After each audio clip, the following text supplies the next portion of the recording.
Did Jesus of Nazareth have children? And if so, where did they go? For nearly 2,000 years, whispers of a forbidden gospel have shadowed the pages of history, a story so dangerous that empires rose to erase it.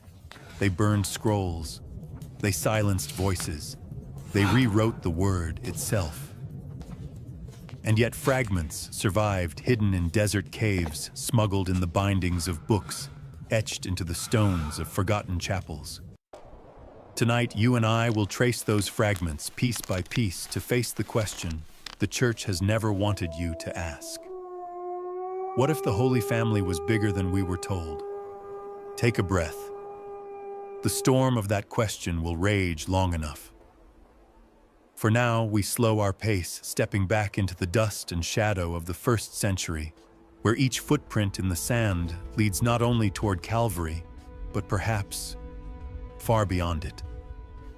You picture the streets of Jerusalem, a city alive with the hum of trade and prayer. The air smells of olive oil and wood smoke.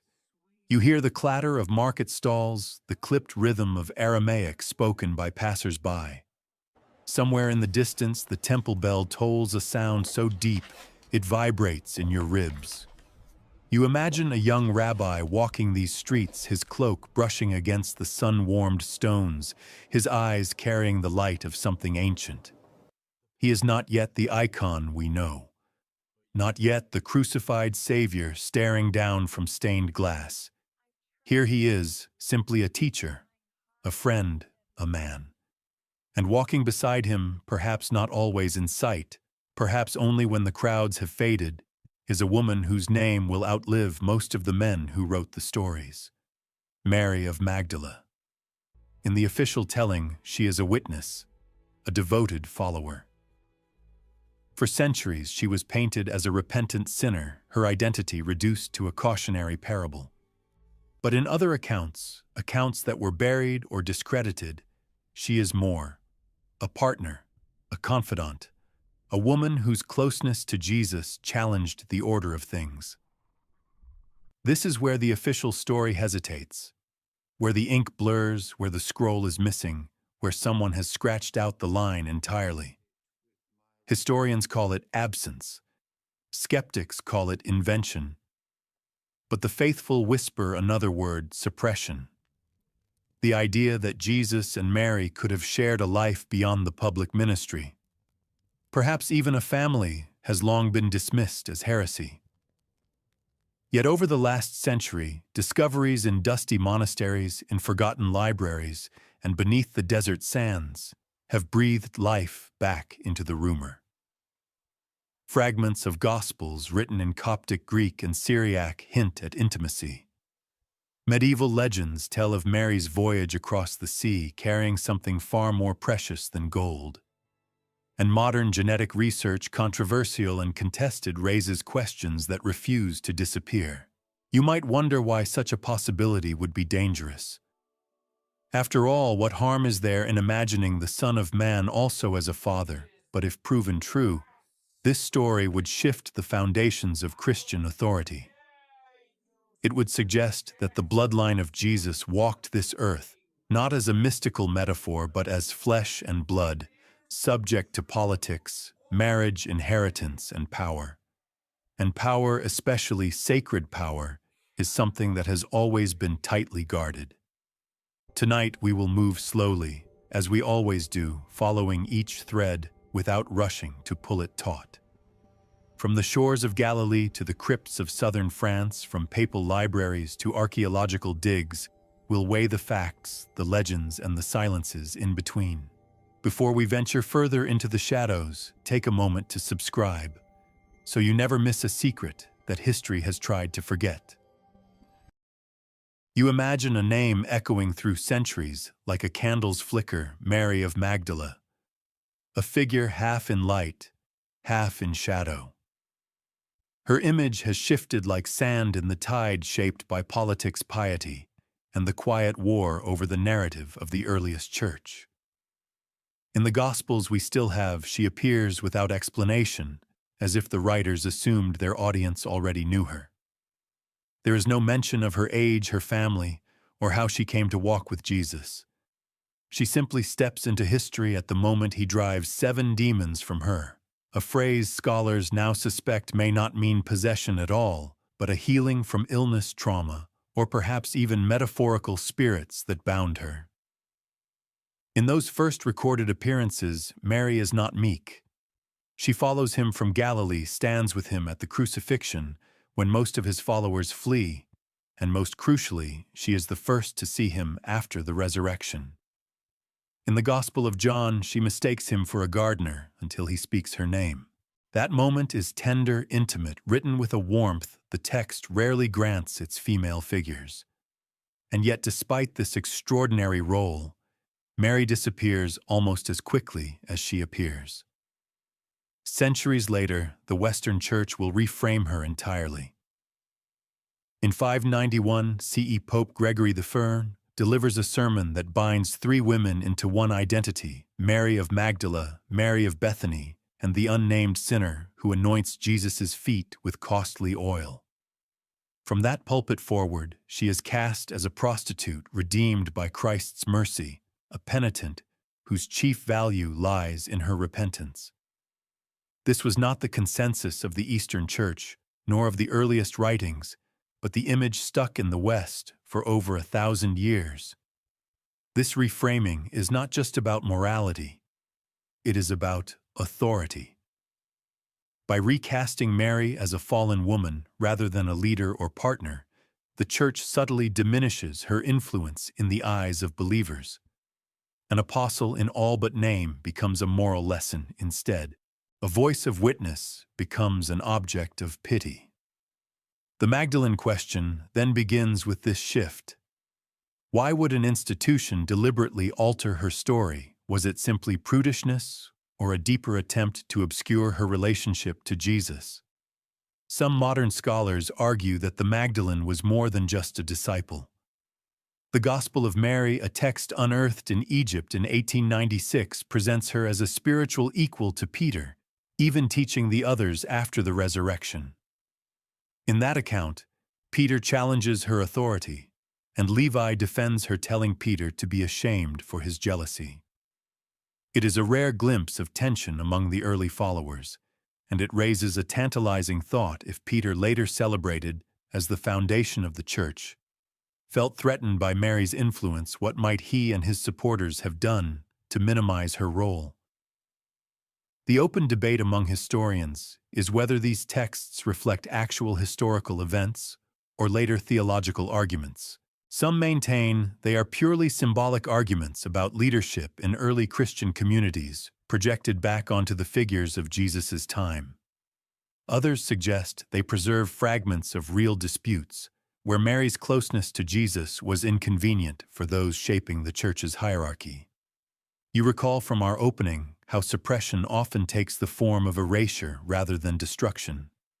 Here, too, the official canon does not outright condemn Mary, it simply sidelines her, allows her image to fade under a new coat of paint. The prostitute label, first applied centuries later, is like a whisper carried across generations, until it becomes the only voice in the room.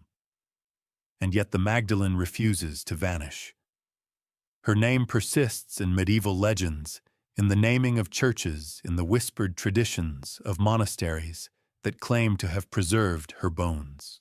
There are abbeys in France where the faithful still say she lived her final days, and the air there is thick with the scent of lilies in the summer.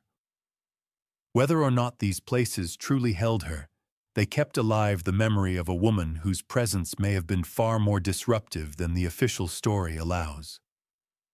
The facts we can establish are these: she was from Magdala, a prosperous fishing town on the Sea of Galilee. She was present at both the crucifixion and the resurrection, and she was named more often in the Gospels than most of the apostles. The rest is interpretation, and here the interpretations become a battlefield. Was she a trusted friend, a spiritual leader? A wife? The texts do not answer outright, but their silences speak in the gaps between lines. One scholar once described the Magdalene problem as a jigsaw puzzle missing most of its edges. You can assemble parts of the image a woman close to Jesus present in critical moments, challenged by male disciples, but the full picture is lost, perhaps deliberately. Theories about a marriage, about children, about a shared ministry may seem speculative, but they emerge naturally from the shadows left by the historical record. It is as though the light falls just short of showing us what we most wish to see. You walk now into a quieter chamber of the past. One lined not with marble pillars or gilded altars, but with shelves. Shelves that once held scrolls written in papyrus and parchment inked by steady hands under flickering lamplight. The scent here is of dust and ancient oil, the soft crackle of time folded into brittle pages. This is where the story shifts from living voices to silent gaps, versus missing gospels unaccounted for, letters hinted at, but nowhere to be found. In the New Testament itself, there are signs of these absences. Paul in his letters sometimes refers to correspondence. We do not possess letters to the Laodiceans, or additional instructions that never made it to our Bibles. In the Gospel of Luke, a preface acknowledges that many have undertaken to set down the events concerning Jesus, yet only 4 Gospels were eventually sanctioned as authoritative. What became of the others? Did they perish naturally with age and neglect, or were they deliberately set aside? Church tradition tells us the canon was shaped for theological unity, but behind that polite phrasing lies a messier truth. The early Christian world was a riot of perspectives. Some groups emphasized Jesus' humanity, others his divinity. Some believed in strict asceticism, others in a more worldly engagement. In this cacophony, a text suggesting that Jesus was married, let alone a father, would not merely be controversial. It would undermine the carefully constructed image of a celibate, holy, divine figure. In a time when doctrinal authority meant political authority, that was no small threat. One obscure but persistent example of a vanished work is the so-called Gospel of the Nazarenes, referenced by early writers like Jerome. It reportedly contained passages not found in our Gospels, and though Jerome occasionally quoted from it, the text itself has disappeared entirely.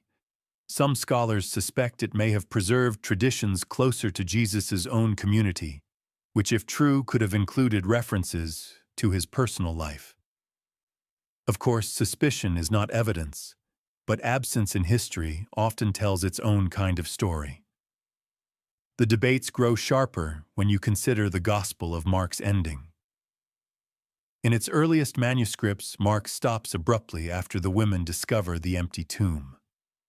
Later versions include resurrection appearances and final instructions, passages believed by many textual scholars to be later additions. Why add them? Why not leave the raw, unsettling silence of the original? One possibility is that these additions helped align Mark with the theological agenda of the other Gospels, smoothing away any troubling inconsistencies. It's not proof of a hidden marriage, but it is proof that the text was not inviolable. There is also the matter of the Gospel of Thomas, recovered in the mid-20th century at Nag Hammadi. This saying's gospel contains no narrative, only brief, often cryptic statements attributed to Jesus. Some sound familiar, others do not. While it does not mention Mary Magdalene directly, its non-canonical status reminds us how many voices were left outside the walls of orthodoxy. In one saying, Jesus speaks of revealing what lies hidden from the foundation of the world. For those seeking traces of a suppressed family, such language becomes an irresistible hint. And then there is the so-called secret Gospel of Mark, which erupted into controversy in the 1970s when a letter attributed to Clement of Alexandria surfaced.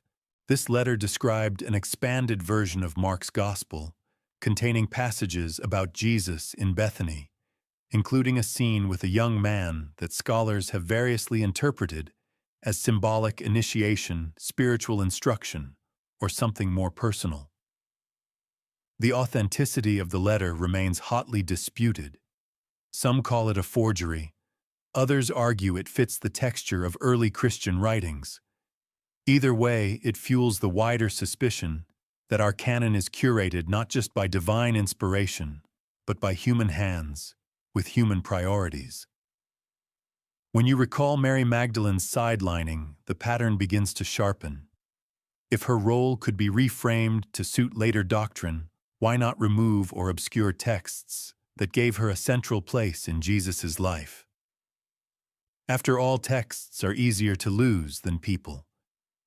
A scroll can be burned, a page scraped clean, and overwritten, a single copy left to decay in a forgotten monastery. In some cases, suppression requires no malice, only the quiet decision not to copy a text again. Without replication, parchment dies and the words die with it. The open question that drives this part of the investigation is not whether early Christian writings were lost, that is beyond doubt, but whether the losses were random or targeted.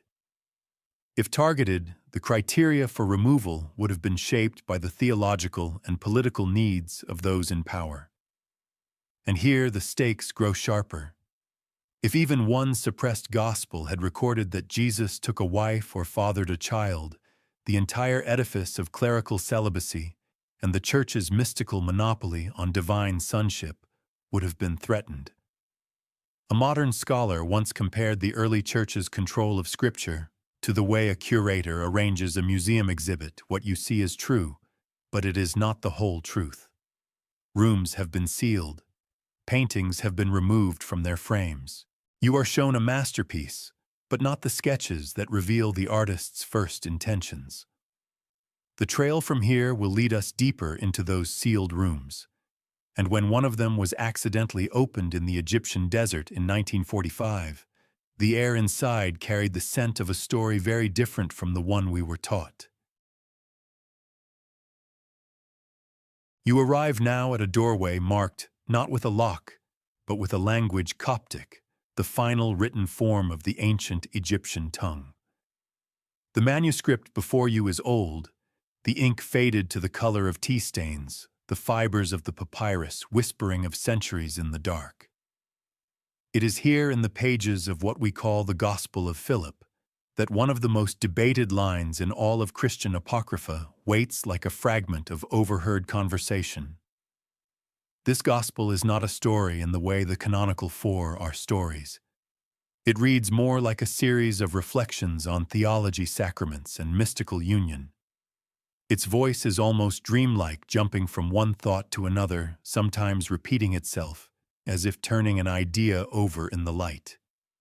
And then, without warning, it offers a sentence that has fueled entire books, that Mary Magdalene was the koinonos of Jesus, a Greek word often translated as companion, but which in certain contexts can also mean partner or spouse. The passage goes further. In the surviving manuscript, heavily damaged, there is a line describing how Jesus used to kiss Mary often, though the object of the kiss is partly missing, torn away, with the missing fibers of the page. It could say on the mouth, it could say something else. But the suggestion alone is enough to have sent shivers through the theological establishment when this gospel was first studied in the 20th century.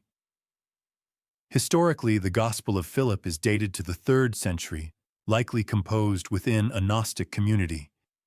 It is not the product of eyewitness testimony, but of theological meditation.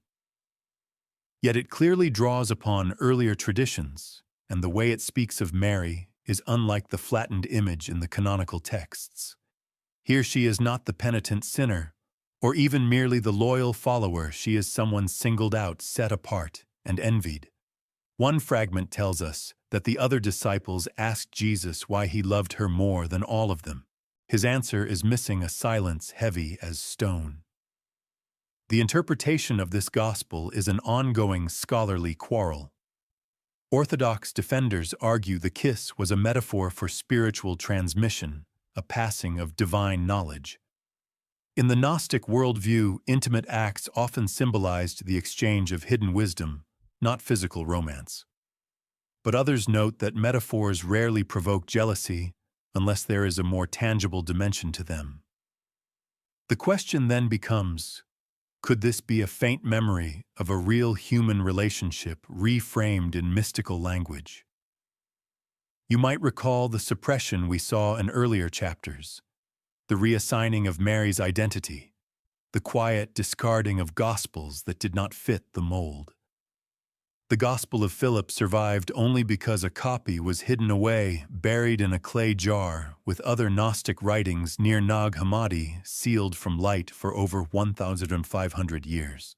Had that jar been broken, or the pages consumed by insects, we would never have known these words existed at all. One of the more obscure details in the Gospel is its meditation on the bridal chamber, a mystical sacrament understood by Gnostics as the highest union between the soul and the divine. In this imagery, marriage is not dismissed, but exalted, seen as a parallel to the ultimate union with God. If this was the theology surrounding Jesus in certain communities, the idea of him taking a partner would not have been scandalous. It would have been the perfect enactment of divine mystery. That such imagery surrounds the references to Mary only deepens the intrigue. Some scholars take a cautious stance, pointing out that Gnostic texts often reimagine Jesus and his followers in symbolic dramas far removed from historical reality. To them, the koinonos is simply an emblem of the soul in union with Christ, not a historical wife. Yet others argue that even symbolic stories need recognizable anchors. Why choose Mary of all figures to bear this role? Why not Peter or John or a purely allegorical woman like Sophia? The choice feels deliberate. If you imagine for a moment that the Gospel of Philip preserves a dim echo of an actual relationship, the jealous disciples in its lines become less a poetic flourish and more a very human scene. A small group of men already uncertain about the radical teacher they follow, now confronted with a woman whose access to him surpasses their own. It is not hard to see why later leaders, especially in a church increasingly dominated by male clerical authority, would find it expedient to file such a document away in the shadows. What remains an open question is how widespread this tradition was. Was the Gospel of Philip an isolated Gnostic meditation, or one expression of a broader early Christian memory that simply did not survive the winnowing of the canon? We cannot know for certain. But as with the missing verses of other Gospels, the very survival of this text is a reminder that our picture of the first century is a mosaic assembled from fragments, and some of the most telling fragments are the ones we were never meant to see. And so we step from these torn, suggestive lines into the next chamber of discovery, one where the words are older, still hidden in the desert, until the middle of the 20th century, and where Mary Magdalene's shadow grows sharper rather than fading. The heat of the Egyptian desert clings to your skin as you imagine the scene. December 1945, a cluster of farmers digging for fertilizer in the Jabal al-Tarif hills near the town of Nag Hammadi. Their shovels strike something hard, not stone, but a large sealed clay jar. Inside, instead of gold or relics, they find a stack of leather-bound codices, their pages brittle and brown, written in the curling script of Coptic. The men don't yet know that they've stumbled on one of the most important archaeological discoveries of the 20th century. 13 books that will reopen ancient conversations the church thought it had silenced forever. The Nag Hammadi Library, as it came to be called, contains over 50 texts, many of them gospels and treatises from the early centuries of Christianity. Among them are the Gospel of Thomas, the Gospel of Truth, and most provocatively for our purposes, the Gospel of Mary, fragments of which had already been found elsewhere, but now sat in company with a chorus of other suppressed voices. While the Gospel of Mary in Nag Hammadi form is incomplete, its first 6 pages missing, along with another 4 in the middle, it still delivers a narrative shock. In this gospel, Mary Magdalene is not a background figure but the central interpreter of Jesus' teachings. After the resurrection, the disciples are afraid and unsure of what to do. Mary comforts them, recounting a private vision she received from Jesus, one in which he explains the ascent of the soul past spiritual powers that try to bind it. When she finishes, Peter challenges her credibility, questioning why the teacher would speak to her privately and not to them all. Levi comes to her defense, telling Peter that he is hot-tempered and that the teacher loved her more than any of them. This scene is more than theological drama. It is a window into real tensions in the early movement. If the Gospel of Mary reflects even a hint of historical truth, it shows that there were communities where Mary's authority was recognized, perhaps even preeminent, and that this was a source of conflict with male leaders. Such a portrayal would be inconvenient for a developing church hierarchy that emphasized apostolic succession through male disciples. Beyond the Gospel of Mary, other Nag Hammadi texts contain veiled allusions to a sacred partnership. In certain Gnostic writings, divine wisdom, often personified as a feminine figure, plays a role alongside the Christ figure in redemption. While not explicitly identifying this wisdom with Mary, the thematic parallels are hard to ignore, especially when these texts and the canonical Gospels both place Mary at critical moments in Jesus' story. The most obscure yet fascinating detail comes from the Gospel of Philip, which was also part of the Nag Hammadi trove. In the Coptic text's theology, salvation is framed as a return to an original unity, often symbolized as the reunion of male and female. The bridal chamber is the supreme sacrament, and although its meaning is debated, some scholars see in it an encoded affirmation of the sanctity of partnership, potentially mirroring a lived example in Jesus' own life. If that example included Mary, the subtext would have been explosive for later orthodoxy. Why then were these texts buried? Some argue they were hidden during the 4th century, when Athanasius, the bishop of Alexandria, issued his famous Easter letter listing the 27 books now recognized as the New Testament and condemning others as heretical.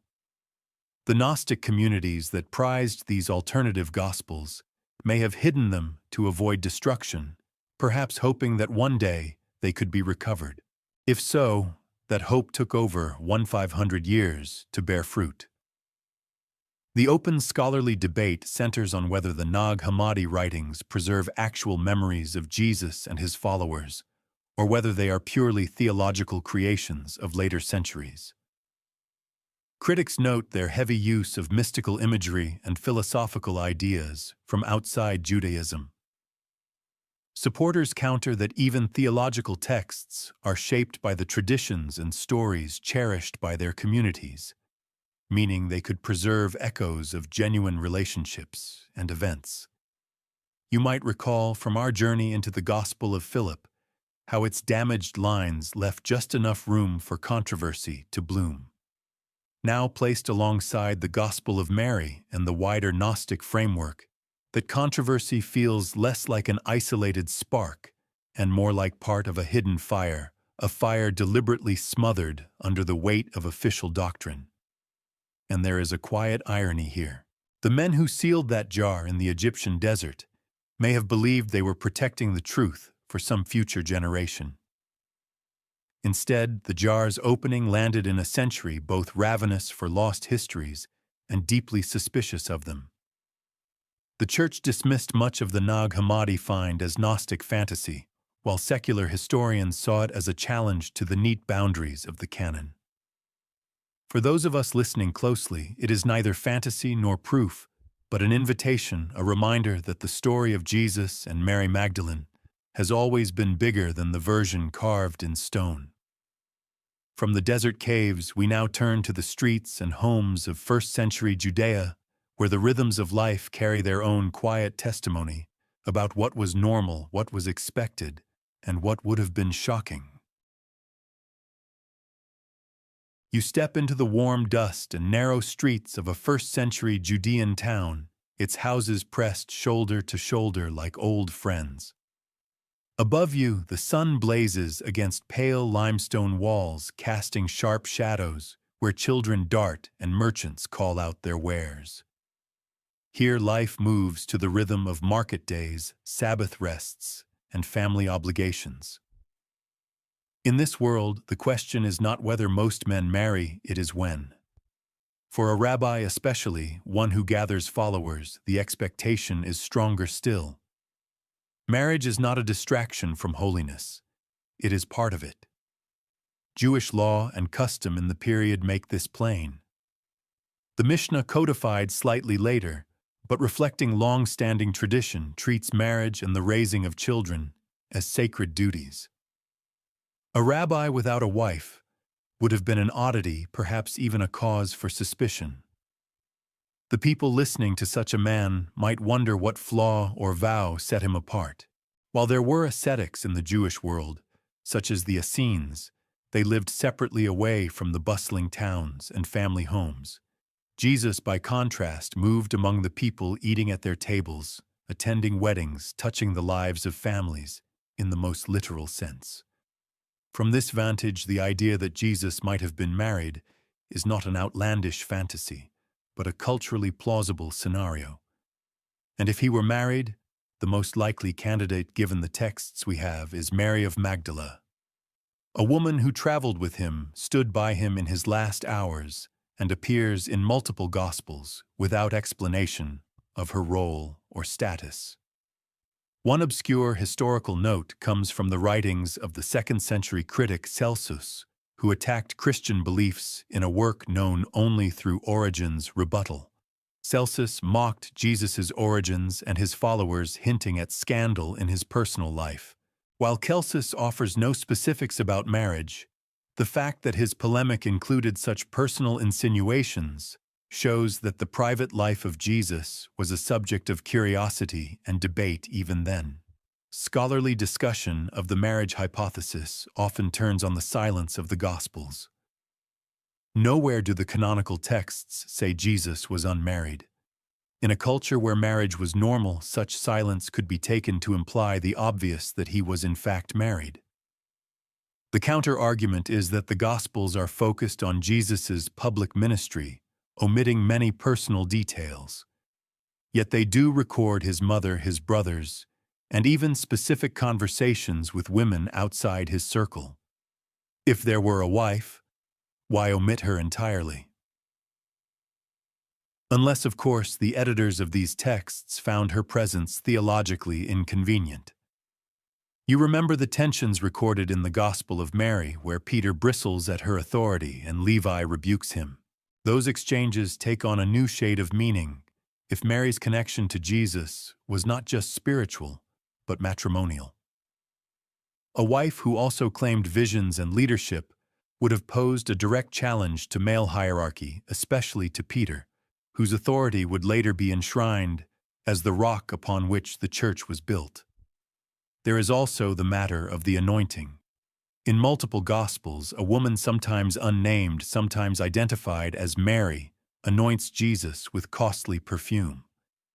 In Jewish tradition, such anointing could be a political act, marking someone as king, but it could also be deeply personal, a gesture of love and preparation. The mingling of meanings here is difficult to ignore. Was this simply devotion from a follower or a wife's farewell before an inevitable loss? Modern proponents of the marriage hypothesis often point to anthropological parallels. In many ancient cultures, the figure of the divine or semi-divine husband, paired with a sacred feminine, was central to myth and ritual. To Gnostic communities, as reflected in the Gospel of Philip, this union was not just acceptable, but essential, a living enactment of cosmic harmony. If early Christian factions held such views, the marriage of Jesus would have been seen not as a contradiction, but as the fulfillment of sacred pattern. The open question that remains is deceptively simple. If Jesus was married, why did the dominant tradition erase that fact? Here the answers turn political. A celibate Christ supports a celibate priesthood, a line of thought that would solidify in later centuries as clerical celibacy became a badge of spiritual authority. A married Christ, especially one with children, would have shifted the locus of sacred authority from church hierarchy to a bloodline. That would have created a competing center of legitimacy, perhaps even a hereditary claim that no bishop could override. The marriage hypothesis, then, is not just about romance, it is about the control of spiritual inheritance. If Mary and Jesus had a child, the line between divine mission and family legacy would blur, challenging the Church's monopoly on the keys of heaven. The absence of any clear denial in the earliest sources leaves the door open just wide enough for speculation to slip through, and once it does, the shadows begin to take shape. From here, those shadows stretch beyond Judea across time and geography into medieval Europe, where whispers of that possible bloodline would resurface in the most unexpected places, woven into the legends of kings, saints, and secret orders. But before that, we must follow the first faint thread of the claim itself, tracing its earliest emergence in recorded history. The first time the theory appears in recognizable form is not in the dusty courts of antiquity, but in the tangled, rumor-soaked chronicles of the Middle Ages. You picture a scribe in a dimly lit chamber hunched over a parchment as candle wax pools beside his inkpot. Outside, a storm presses against the shutters. Inside, the words take shape, hints of a lineage hidden from the world, a secret that, if spoken too plainly, might invite charges of heresy or worse. In the early centuries of the Church, silence about Jesus' private life was maintained with theological consistency. But by the 12th and 13th centuries, a strange current begins to ripple beneath the surface of Christian storytelling. Certain families in southern France, particularly in the Languedoc region, cultivate legends of descent from a sacred origin. The details are never committed to doctrinal texts. They circulate instead through poetry, through the chansons of troubadours, and through the whispered traditions of heretical sects like the Cathars. One obscure but telling clue comes from the writings of the chronicler William of Tyre, who notes that some families in the Crusader states of the Levant claimed noble and even sacred ancestry from the earliest Christian era. While he does not connect them directly to Jesus, the language he uses, emphasizing their most ancient and holy blood, echoes the kind of reverence usually reserved for saints' relics. The explicit suggestion of a bloodline begins to crystallize in the work of later medieval genealogists, and more dramatically in modern reinterpretations of their claims. The idea takes root that after the crucifixion, Mary Magdalene fled Judea, possibly pregnant, eventually arriving in Gaul. Her descendants, so the story goes, intermarried with local nobility, and their line persisted through the centuries. In this telling, the Merovingian dynasty of early medieval France is often proposed as the key vessel for this legacy. What makes the theory provocative is not simply that it claims Jesus had children, but that those children's descendants became enmeshed in the politics of kingship and church authority. If true, this would mean that Christian Europe's history unfolded under the influence, perhaps unknowingly, of Christ's own family line. It would also mean that the Church's denial of such a bloodline was not merely theological, but political, guarding against the destabilizing possibility that earthly rulers could claim divine legitimacy independent of papal blessing. The scholarly debate over the origins of the bloodline theory is fierce. Critics argue that it is a modern fabrication, stitched together from misread genealogies, romanticized medieval legends, and selective use of apocryphal texts. Supporters counter that the sheer persistence of these stories across languages and centuries suggests they are built on some kernel of truth, perhaps distorted over time, but never wholly invented. You might recall how in the Gospel of Philip, Jealousy among the disciples toward Mary was preserved even in a heavily symbolic text. Imagine that tension extended into later generations, disciples' successors wary of a rival authority embodied in a flesh and blood family.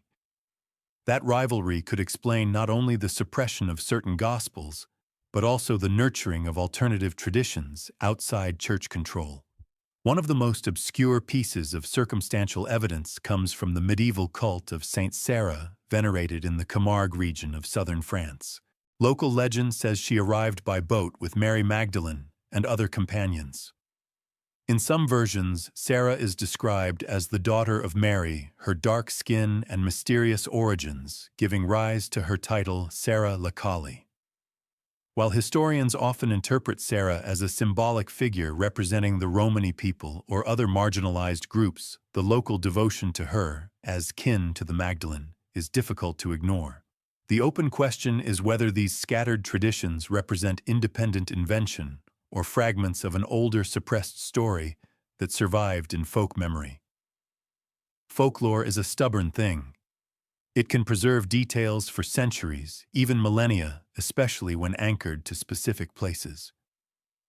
In the case of the Magdalene, the south of France became a kind of second Holy Land in legend, with chapels, caves, and festivals all dedicated to her name.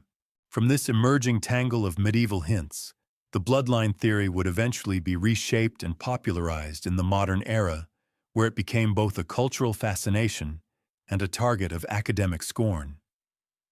But before that transformation, we must follow its trail into one specific royal house, the Merovingians, whose supposed connection to the Holy Family would make them central to centuries of speculation. You can almost hear the slow beat of a war drum as the scene shifts to the shadowed forests and glittering courts of early medieval Gaul. The year is somewhere between the 5th and 7th centuries, and the Merovingians' long-haired kings draped in gold and scarlet rule a realm stretching across what will one day become France and parts of Germany. They are warriors and lawgivers, but their mystique rests on something stranger than battlefield glory. Chroniclers of the time hint that the Merovingian bloodline carries a mysterious, almost supernatural legitimacy, the kind that does not merely arise from conquest.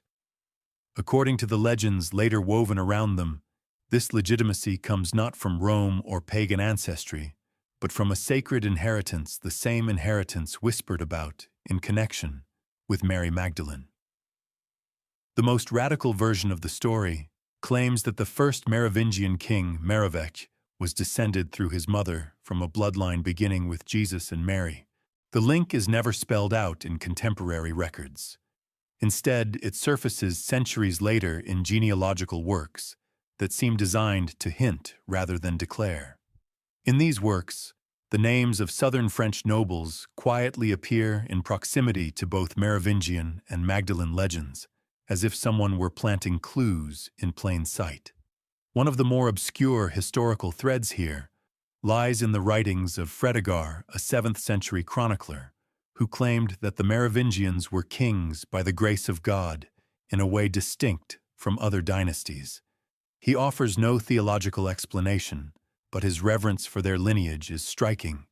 Later medieval sources, especially those colored by monastic politics, seem intent on diminishing this mystique, portraying the Merovingians as decadent and unfit, paving the way for the Carolingian takeover. It is tempting to read this erasure as more than political expedience, perhaps, as a deliberate weakening of a rival claim to divine right. The connection to Mary Magdalene gains strength when you consider the geography. Southern France especially, Provence, is dense with Magdalene traditions caves, where she is said to have lived basilicas claiming to hold her relics, festivals commemorating her arrival by sea. These locations overlap with regions under Merovingian influence, suggesting a cultural memory in which royal and sacred narratives intertwined. While this overlap does not prove a bloodline, it does offer a plausible setting for such a tradition to take root and endure. Skeptics argue that the Merovingian legend of sacred descent was retrofitted in modern times, particularly in the 20th century, with the publication of sensationalist works that blended medieval history with speculative theology. Supporters counter that the basic elements, the Merovingians' unique claim to divine legitimacy, the Magdalene's deep-rooted French cult, and the obscure genealogical overlaps existed long before those modern reinterpretations. The truth may lie somewhere between invention and inheritance, with medieval storytellers preserving fragments of a tale they themselves no longer fully understood.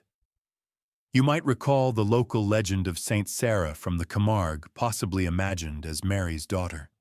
The Merovingian theory folds this kind of tradition into a larger framework. If Mary brought a child to Gaul, and that child's descendants intermarried with local nobility, a line leading to the Merovingians becomes at least a conceivable thread in the historical fabric. Of course, conceivability is not confirmation, but it is enough to make the absence of official recognition feel conspicuous. An even more curious detail emerges when examining the use of certain symbols in Merovingian heraldry. Some accounts, albeit debated, claim that the dynasty employed imagery connected to early Christian fish symbolism and peculiar cross forms more often associated with esoteric Christian sects than with the Roman Church. Whether these symbols were consciously tied to a bloodline claim or were simply part of the broader Christian iconography of the time remains an open question, but their presence adds a tantalizing layer to the mystery. The open debate in academic circles is whether the Merovingian mystique was purely a medieval invention to bolster a dynasty's prestige, or whether it was rooted in some genuinely ancient claim of sacred descent. No contemporary chronicler makes the explicit Jesus-Mary link, but medieval chroniclers were adept at writing around dangerous truths, layering them in allegory and coded reference to avoid charges of heresy. By the time the Carolingians replaced the Merovingians, whatever truth may have lingered in their origin story was buried under both political revision and the slow erosion of oral tradition. But the whispers did not vanish entirely.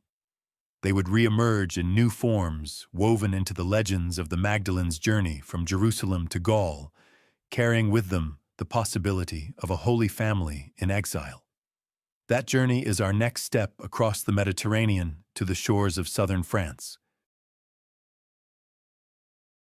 The Mediterranean at dawn is a mirror of rose and gold, its surface calm enough to hide the violence of storms that can rise without warning. You imagine a small boat pushing out from the coast of Judea sometime in the mid-1st century. Its passengers are not fishermen or merchants, but fugitives carrying with them whatever possessions, relics, and memories they can bear. Among them, according to legend, is Mary Magdalene, sometimes accompanied by other women, sometimes by a small group, including Lazarus, Martha, or Joseph of Arimathea. In the more daring versions of the story, Mary is not only a follower of Jesus, but the mother of his child or children, and it is this living connection to him that must be spirited away from Jerusalem. The historical plausibility of such a voyage rests on the chaos following the crucifixion and the growing hostility toward the Jesus movement. If Mary had been especially close to Jesus, closer even than the male disciples, it would not be difficult to imagine her being targeted by both religious authorities and Roman administrators seeking to extinguish the movement's core. Flight by sea would have been both a desperate gamble and a logical escape, placing the fugitives beyond the immediate reach of Jerusalem's political tensions. The earliest detailed versions of Mary's journey to Gaul surface in medieval hagiographies, particularly the Legenda Aurea golden legend of the 13th century, which gathers saints' lives into a sweeping narrative tapestry. There, Mary and her companions arrive in Provence in the south of what is now France, where she eventually retreats to a cave at Saint-Baume, living in penitence until her death. These accounts emphasize her saintliness, but are silent about any children, perhaps a necessary omission, to preserve her sanctity in the eyes of a celibate church. An obscure but telling variation of the legend comes from the traditions of Sainte-Marie de la Mer, a fishing village on the Camargue coast. Here the story shifts subtly. Mary Magdalene arrives not alone, but with two other Marys, Mary Salome and Mary Jacobe, and with a dark-skinned young woman called Sarah. Some local versions identify Sarah as a servant, others more intriguingly as a daughter. The festival in her honor has been celebrated for centuries, long before modern writers linked her to any bloodline theory. The journey from Jerusalem to Gaul was not beyond the means of first-century travelers. Trade routes connected the eastern Mediterranean to the ports of Massalia, modern Marseille, and Narbonne. Jewish communities already existed in parts of Gaul, providing possible points of refuge. If Mary's voyage occurred, it would have followed paths known to traders and exiles alike. Skeptics argue that the story is purely symbolic, a way for medieval Christians in France to claim a tangible connection to the New Testament. They see the arrival narrative as an invention designed to sanctify local shrines and attract pilgrims. Supporters counter that, like many migration legends, it may contain a core of truth, later embellished to fit theological and cultural agendas. The fact that these traditions anchor themselves to specific places, caves, chapels, coastal villages, gives them the stubborn persistence of rooted folklore. You might recall from the Merovingian connection how southern France became a nexus for Magdalene devotion.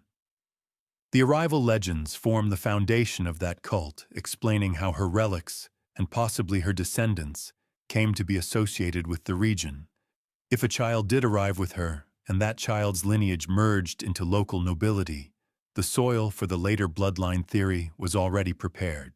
One of the most obscure details appears in a 10th-century monastic chronicle from Vézelay, which claimed possession of Mary's relics. The monks there told of her burial in the south, but added that her body had been translated north in later centuries. Though framed as a story about relics, the chronicle contains an odd aside about companions who remained in the south and whose descendants prospered greatly.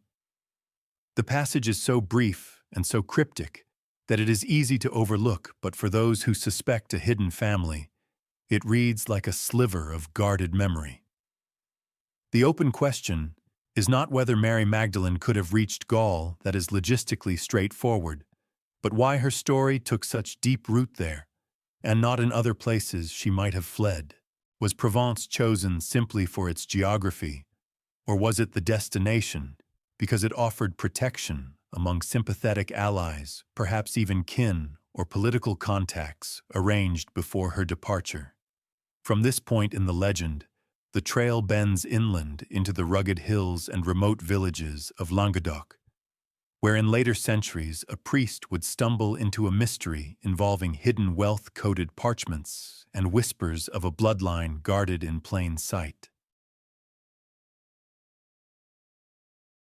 The village of Rennes-le-Château clings to the top of a hill in the Aude region of southern France, its narrow lanes curling between sun-warmed stone houses. In the late 19th century, it was a quiet, unremarkable place, until the arrival of a new parish priest, Béranger Saunière, who would turn this sleepy hilltop into the epicenter of one of Europe's most persistent and alluring mysteries. Saunière came to Rennes-le-Château in 1885, inheriting a modest church dedicated to Mary Magdalene. The building was in poor repair, and funding for restoration was scarce. But according to his own accounts, during the renovation, he discovered something exactly what remains unclear that changed his fortunes overnight. Some say it was a cache of gold or valuable relics. Others, leaning into legend, believe he uncovered documents that proved the existence of a bloodline descending from Jesus, and Mary Magdalene possibly even identifying living heirs. One of the more obscure but tantalizing details comes from parish records, showing Saunière's sudden access to wealth. Within a few years, he was undertaking extravagant building projects, a tower named Tour Magdala, landscaped gardens, and lavish refurbishments to the church. He hosted guests, bought fine wines, and traveled widely, all on a priest's meager salary. The source of his funds was never clearly explained, leading to speculation that he was being paid to keep certain knowledge hidden or to ensure it reached the right hands quietly. The peculiar decorations he added to the church only deepened the mystery. Statues, inscriptions, and painted symbols seemed to hint at coded messages. One especially strange feature was a carved demon supporting the holy water stoup, an unsettling image in a Catholic church. Some researchers argue that these choices were not random eccentricities, but part of a symbolic narrative pointing toward buried secrets, possibly involving the Magdalene, her supposed journey to France, and her descendants. You might recall from the previous chapter how the south of France became saturated with Magdalene traditions. Rennes-le-Château lies within that very territory, where devotion to her was not just pious, but local, almost familial. If the bloodline theory has any grounding, this region, remote, insular, and tied to centuries of legend, would have been an ideal place to guard it.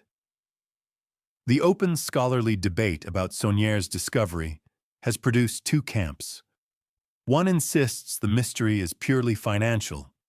He may have engaged in illicit fundraising schemes or sold masses for donations from across France, a common though frowned-upon practice at the time. The other camp believes the scale of his sudden wealth and his enduring secrecy point to something far more extraordinary, knowledge so sensitive that it would have been worth a fortune to protect, suppress, or control. The most obscure thread in this tangle comes from the testimony of villagers who, long after Saunier's death, recalled hints he dropped about kings in hiding and treasures greater than gold. While these could be the self-mythologizing of an eccentric priest, they fit uncomfortably well with the notion of a buried royal or sacred lineage. There is also the question of the parchments. Some accounts, many published only decades later, describe Saunier finding documents in hollow pillars within the church. These documents allegedly contained genealogies linking the Merovingians to a line stretching back to the time of Christ. Whether these parchments ever existed is fiercely debated, but the idea of their existence has fed into a century of speculation novels and conspiracy theories. One curious callback here is to the Merovingian mystique we discussed earlier. If Saunier did find genealogical records connecting local families to that dynasty, and if those records implied a Magdalene connection, then his sudden enrichment might make perfect sense, not as a payment for silence in the abstract, but as a direct transaction to ensure those documents never entered the public domain. The unanswered question is whether any physical evidence from Saunier's supposed discovery survives today. The trail is complicated by his death in 1917 and the destruction or dispersal of many of his personal papers. Some believe items were quietly passed to the church, others that they entered private collections, vanishing into the vaults of those with both the means and the motive to keep them locked away. Whatever the truth, Rennes-le-Château remains a touchstone for modern seekers of the Magdalene bloodline. The village's Tour Magdala still stands a stone sentinel overlooking the same valleys Mary might have traveled through, if the legends are true. And from this small hilltop mystery, the theory would make its leap into popular imagination, not through archaeology or theology, but through a literary and cultural wave that predated even the Da Vinci Code.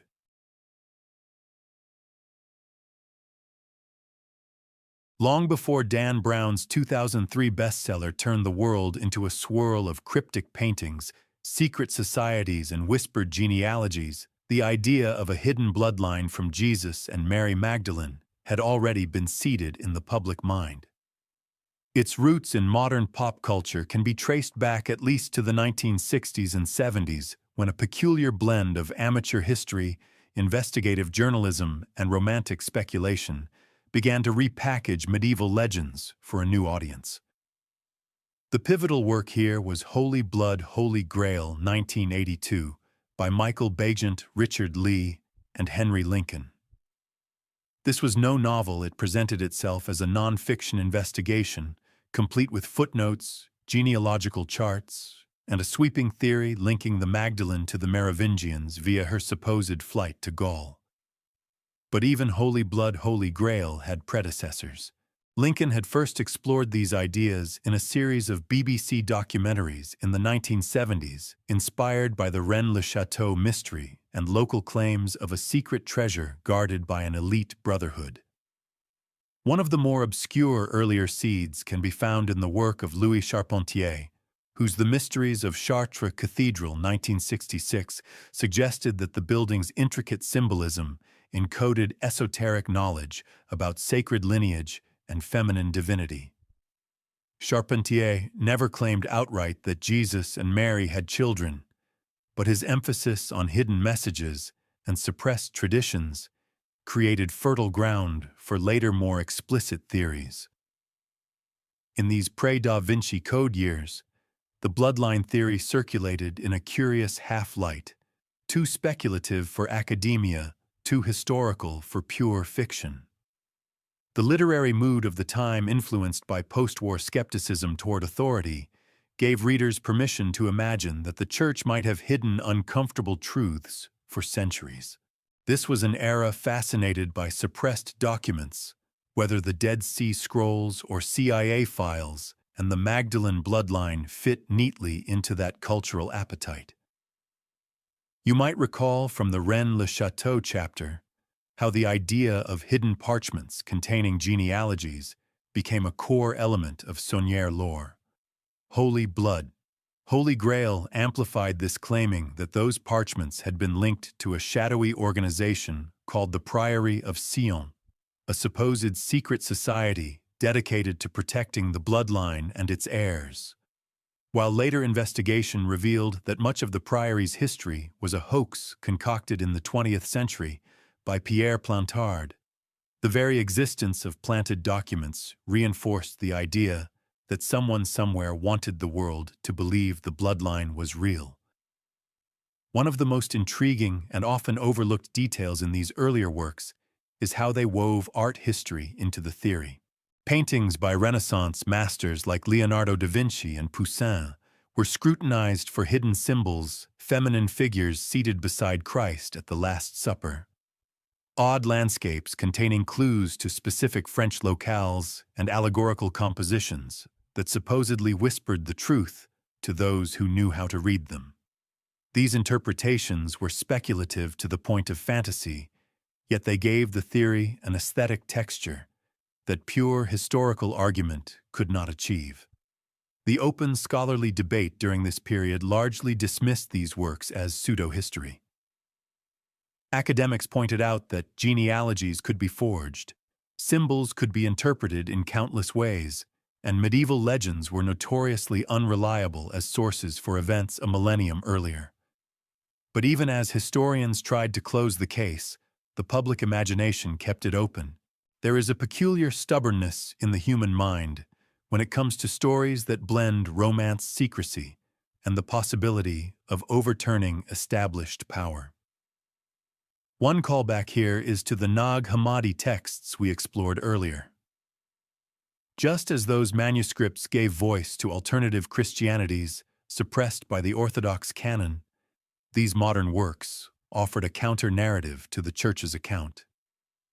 Neither could be wholly proved, yet both occupied the same liminal space where history meets myth and where absence of evidence is taken by some as evidence of deliberate suppression. By the time the Da Vinci Code exploded onto the bestseller lists, the bloodline theory was no longer an obscure curiosity. It was a well-trodden path mapped out decades earlier by researchers, storytellers, and a few outright fabricators. Brown's novel simply brought it to the masses, but the scaffolding had been in place for a long time, built from a mixture of genuine historical puzzles, romanticized local legends, and an enduring suspicion that the Church might not have told the whole story. From here, our investigation must turn to a much older form of censorship than any modern bestseller or BBC documentary, an official, centuries-long effort to decide which books the faithful could read and which truths would remain forever locked away. Imagine a library that stretches not only in space but in time, a place where shelves hold manuscripts inked by hands long turned to dust. Now imagine that many of those works are locked away, not because they are lost to history, but because someone decided you were not meant to read them. That, in essence, is what the Catholic Church's Index Librorum Prohibitorum, the Index of Forbidden Books, represented for nearly 4 centuries. First published in 1559 under Pope Paul IV, the Index was designed to protect the faithful from heresy and moral corruption. On its surface, it was about keeping dangerous ideas at bay, writings deemed theologically unsound, politically subversive, or morally scandalous.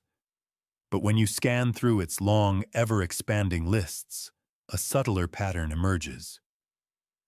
Many of the banned works touch directly or indirectly on alternative interpretations of Christian origins, Gnostic ideas, or unorthodox views of Jesus and Mary Magdalene.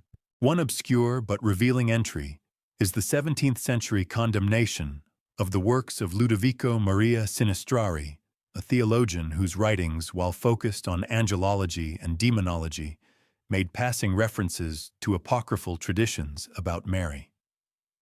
The official reasoning for his inclusion on the index was not directly tied to Magdalene material, yet the fact that such references were swept up alongside his more esoteric content suggests a zero-tolerance policy toward anything that might challenge the canonical narrative. You might recall from earlier how certain Gospels, Philip, Mary, and Thomas, were excluded from the New Testament. The index functioned as a continuation of that same impulse to control not only which texts formed the official canon, but also which alternative voices could even survive in public memory. This is where the Magdalene's possible role as a wife or mother to Jesus becomes dangerous. If such an idea circulated widely, it would destabilize centuries of doctrine about celibacy, divine authority, and the very nature of Christ. The debates around the index were fierce even within the Church. Some argued that banning books only increased curiosity. Others insisted that suppression was a moral duty. In some cases, works were placed on the index for containing a single offending passage, while in others, entire authorships were erased from public circulation. The open question historians still wrestle with is how many potentially explosive works were not merely banned, but quietly destroyed before they could be catalogued at all. One of the more tantalizing threads involves the Vatican Secret Archives, a real institution, despite the misleading drama of its name. These archives hold centuries of correspondence, state papers, and theological writings accessible only to approved scholars and under strict conditions. The theory often dismissed by church officials is that among these millions of pages lie documents directly related to the Magdalene bloodline hypothesis. Supporters of this idea point to the sheer scope of the archives, the selective nature of access, and occasional slips in which documents thought destroyed have resurfaced elsewhere. This connects back to the suppressed verses and vanished texts we discussed earlier. The index and the archives represent two sides of the same coin, one made public as a warning of what not to read, the other hidden entirely from public view. Together, they create an environment where certain narratives cannot gain traction simply because they cannot be heard. An especially obscure case is the banning of a 19th-century French pamphlet that linked the Merovingian kings to a sacred relic housed in southern France. The pamphlet's print run was small, but enough copies circulated to reach regional historians. Within a year, it was denounced as heretical, its claims labeled blasphemous. The relic in question was said to be connected to Mary Magdalene herself, though whether by legend or actual artifact is unclear. The official dismantling of the index in 1966 might seem like the end of this form of censorship, but its spirit lingers. Books can still be discouraged by church authorities, and access to certain archival materials remains restricted. The result is that while the index is no longer updated, the boundaries of acceptable theological inquiry remain carefully patrolled. From here, our investigation must turn from the shelves of forbidden texts to something far more tangible objects that might carry the physical trace of the bloodline itself. And among these, none has inspired as much scientific scrutiny, debate, and outright obsession as a single length of ancient linen. The linen lies in a temperature-controlled chamber in Turin, Italy, folded and protected from light. At first glance, it is just cloth yellowed with age, marked with faint, almost ghostly stains. But to many, it is the most studied and disputed relic in Christendom, the Shroud of Turin, believed by some to be the burial cloth of Jesus. If the shroud truly wrapped his body, then it might contain more than an image. It could hold microscopic traces of his DNA. And if Jesus had children, that genetic fingerprint could in theory be compared to living descendants. The image on the cloth is enigmatic, a faint sepia-toned figure of a man with wounds consistent with crucifixion. The first known historical record of the shroud surfaces in the 14th century, but many believe it is much older, pointing to pollen analysis and textile studies, suggesting origins in the Middle East during the 1st century. The Church itself has never formally declared the shroud to be authentic, but treats it with reverence, a cautious balance that leaves space for mystery without committing to verification. Scientific attempts to date the cloth have been controversial. The most famous came in 1988, when radiocarbon dating tests by 3 laboratories concluded it was a medieval creation dating between 1260 and 1390. Yet the test samples were later challenged as possibly contaminated or taken from a repaired section rather than the original weave.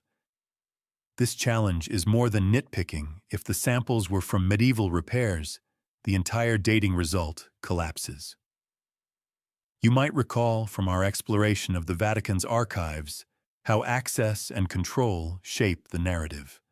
In the case of the shroud, the Church has permitted certain studies but has never allowed full unrestricted testing, particularly on any possible biological residue. That control fuels suspicion that either they fear discrediting the relic or confirming something even more explosive.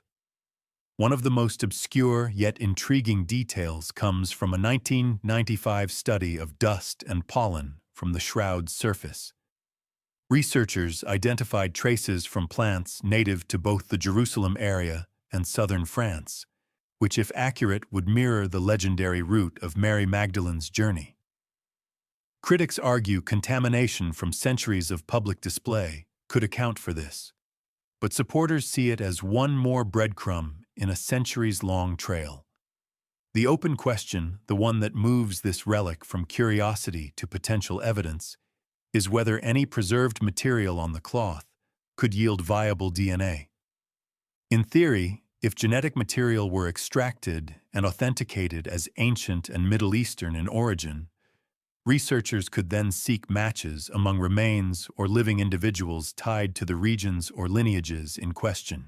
This is where the theory intersects with modern forensic science and where it becomes both tantalizing and treacherous. The potential connection to the Magdalene bloodline hinges on a further leap. If the shroud contains Jesus' DNA, and if that DNA could be matched to remains believed to belong to his descendants, perhaps buried in southern France or even among Merovingian tombs, it would provide the closest thing to hard proof the theory has ever had. But that chain of evidence is fragile. One missing link, one compromised sample, and the entire hypothesis unravels. This brings us to another relic far less famous than the shroud, but possibly even more direct, a small limestone box inscribed in Aramaic that may once have held the bones of someone who called Jesus his brother. If authentic, it could be the next step on our trail, a step from which there might be no turning back. It is small enough to fit on a table carved from pale limestone, weathered but intact. On one side, in faint Aramaic script, the inscription reads, "James, son of Joseph, brother of Jesus." This is the James ossuary, a first-century bone box, that if genuine may be the only archaeological artifact directly naming Jesus of Nazareth. In the context of our investigation, it matters for one electrifying reason. If bones once lay inside that box, they could carry the DNA of Jesus's family. And if we had that DNA, the possibility of tracing a bloodline would no longer be just a matter of theory. The ossuary surfaced publicly in 2002, though it had been in a private collection for decades. Almost immediately, it set off a storm in both religious and academic circles. Supporters hailed it as a monumental discovery, the first physical link to Jesus's own household. Skeptics suspected a forgery, pointing out that the inscription could have been altered in modern times. The Israel Antiquities Authority eventually charged the ossuary's owner, Oded Golan, with forgery.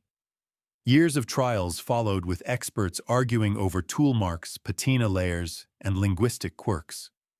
In 2012, the court acquitted Golan of forgery charges, stating that the authenticity of the inscription could not be definitively disproven.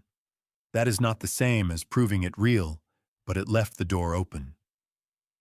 For those invested in the Magdalene bloodline theory, this was enough to imagine the next step. If James was truly Jesus's brother, then the box may have contained DNA that could in principle be compared to other ancient remains. One of the more obscure but fascinating details in the ossuary debate comes from a microscopic analysis of its surface patina, the thin mineral crust that forms over centuries. Tests found traces of this patina inside the carved letters, suggesting they were not a modern addition. However, detractors argue that patina can be artificially induced or transferred, especially if an ancient box was tampered with in antiquity or modern times. You might recall from our discussion of the Shroud of Turin how the possibility of DNA extraction hovers like a ghost over every relic linked to Jesus. The same is true here, but with an added complication. According to Jewish burial customs, ossuaries often held only the cleaned bones, which were later reburied or relocated. If any bone fragments or residue survived inside the James ossuary, their removal and testing would require both legal and religious permissions, not to mention unprecedented cooperation between scientific teams and the custodians of such a sacred object. The open scholarly debate is whether the brother of Jesus phrasing is significant or coincidental. James, Joseph, and Jesus were all extremely common names in first-century Judea. In a purely statistical sense, this could simply be another James whose father was named Joseph and who had a brother named Jesus. But in the context of this ossuary's age, style, and provenance, that coincidence becomes harder to dismiss entirely. For the Magdalene theory, the stakes of authenticity could not be higher. If the ossuary is real and if it could yield genetic material, it might give us the first scientifically verifiable family link to Jesus. That in turn could be compared to other remains, whether from alleged Magdalene tombs in southern France or Merovingian burial sites, to test the bloodline hypothesis directly.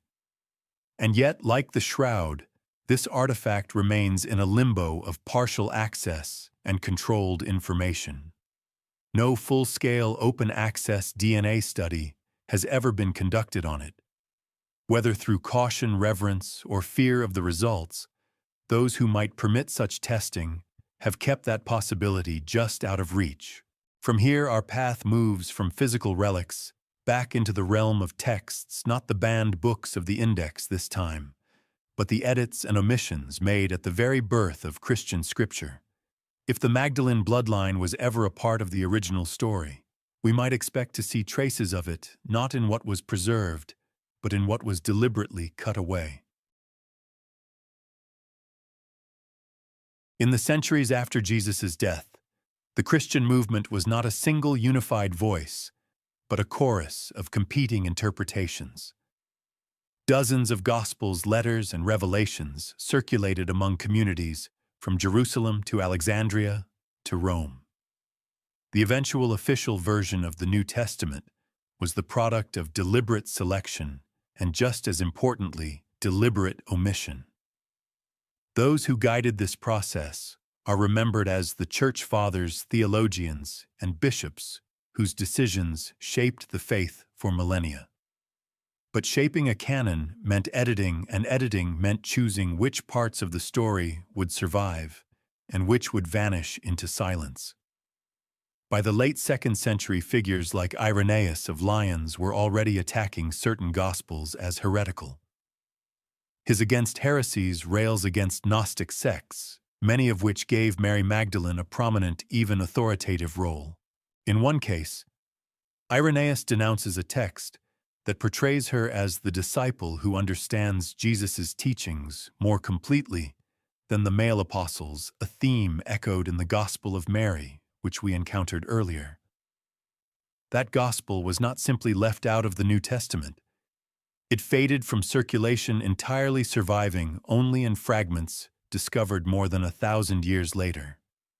One obscure but telling example involves the ending of the Gospel of Mark. The oldest manuscripts end abruptly with the women discovering the empty tomb and fleeing in fear, saying nothing to anyone. Later versions add verses describing the resurrected Jesus appearing to his disciples and commissioning them. Some scholars suspect that an earlier ending, perhaps involving a private encounter with Mary Magdalene, was lost or intentionally removed during this transitional phase. While this remains speculative, the possibility fits uncomfortably well with the pattern of minimizing her role.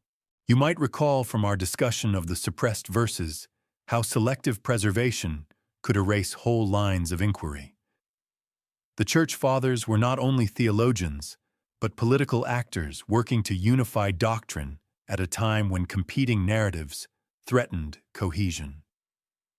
An unmarried celibate Christ supported the emerging clerical ideal. A married Christ with children would have raised awkward questions about celibacy, inheritance, and divine authority passing through a bloodline. The open debate among scholars is whether these omissions were the result of active suppression or simply the natural winnowing of tradition. Some argue that texts honoring Mary as a partner or wife were never widely accepted to begin with. Others point to patterns in which her role is consistently downgraded, her presence in key scenes either omitted or reattributed. When the Council of Nicaea in 325 solidified core doctrines, the surviving texts already reflected centuries of such shaping. One of the most obscure textual shifts concerns the Gospel of John. In early Syriac translations, the scene at the tomb includes Jesus calling Mary by a title that can be read not merely as woman, but as a term of deep familiarity, even intimacy. Later, Latin translations flatten this nuance, rendering the exchange more formal and less personal. Such subtle linguistic choices may seem trivial, yet they accumulate into an overall portrayal in which Mary is important but never central. Never the kind of figure around whom a bloodline legend could plausibly grow. This editorial pruning parallels the architectural work of building a cathedral. The visible structure rests on decisions about what to leave out. If the foundational texts omitted the Magdalene's full story, later generations would inherit a version of Christianity in which she was forever marginal, her potential role as wife and mother rendered unthinkable. From here, we step out of the textual shadows into a period where the Magdalene's image reemerges, not in scripture, but in medieval devotion. Across Europe, entire cults arose in her name, preserving a memory of her that sometimes contradicted the official line. and in those contradictions we may catch glimpses of the story that editing could not completely erase.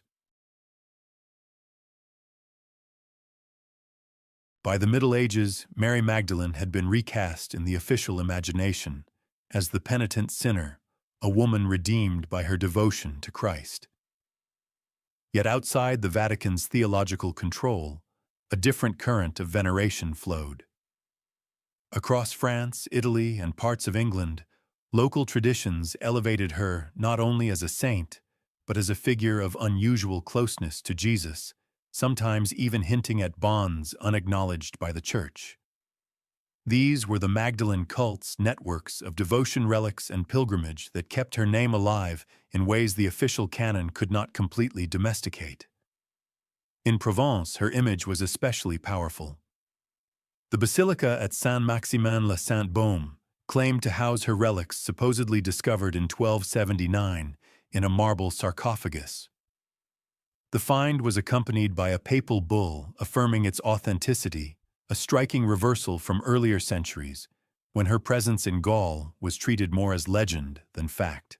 Pilgrims flocked to the site, climbing the rocky path to the cave at Sainte-Baume, where she was said to have lived her final years. The air in that cave is cool, damp, and faintly mineral-scented, and to this day it holds an atmosphere that makes even the skeptical tread more quietly. An obscure but telling detail appears in a 14th-century pilgrimage account from a knight of Naples. He records local whispers that the saint came with child across the sea, though he dismisses it as a sailor's tale. The fact that such a rumor could persist alongside official veneration shows the porous boundaries between orthodox devotion and folk memory. You might recall from our earlier chapter on From Jerusalem to Gaul how certain southern French towns maintain annual processions for Les Saintes Maries and their companion Sarah. These rituals, with their blend of Christian and pre-Christian elements, likely sustained strands of the Magdalene tradition that were never fully absorbed by church doctrine. For those inclined to see a hidden bloodline, the survival of such festivals is not proof, but it is a persistent echo. The open scholarly debate is whether these cults were simply the product of local pride claiming a saint to boost prestige and pilgrimage revenue, or whether they reflect the survival of an older, less censored tradition about her life. Medieval Europe was full of competing religious narratives, and saints often took on attributes shaped by regional memory rather than papal decree. If the Magdalene had indeed lived in southern France, the monasteries and lay confraternities devoted to her could have been the inheritors, however indirectly, of her true story. One of the most intriguing obscurities comes from the Golden Legend, that sprawling medieval compilation of saints' lives. While its Magdalene entry emphasizes her repentance, it also grants her unusual theological authority, depicting her as a preacher in Provence converting kings and queens. That role as a teacher, rare for women in medieval hagiography, mirrors the prominence she holds in certain Gnostic texts. It is as if the older memory of her authority could not be fully erased, even as her image was reframed. In some cases, the Magdalene cults even attracted suspicion from church authorities. Records survive of bishops warning against superstitious practices at her shrines, particularly when local customs veered into the sensual or the mystical. These warnings are subtle but revealing too much passion in her veneration, risked reawakening interpretations of her relationship to Jesus that the official story preferred to keep dormant. From this web of devotion, the trail leads into even more secretive territory. For there were groups in medieval Europe accused of heresy, wealth, and hidden knowledge whose symbols and legends seemed to intertwine with that of the Magdalene. To explore those connections, we must step into the guarded halls of the Rosicrucians and the Templars, where the whispers of a sacred bloodline were said to pass from one generation to the next. In the dim corridors of European history, few names evoke as much intrigue as the Knights Templar, and centuries later, the Rosicrucians. Both were accused by their enemies, and eventually by popular legend, of guarding secrets that could shake the foundations of Christendom. Among those whispered secrets, the possibility of a holy bloodline descending from Jesus and Mary Magdalene stands as one of the most persistent. The Knights Templar emerged in the early 12th century as warrior monks sworn to protect pilgrims in the Holy Land.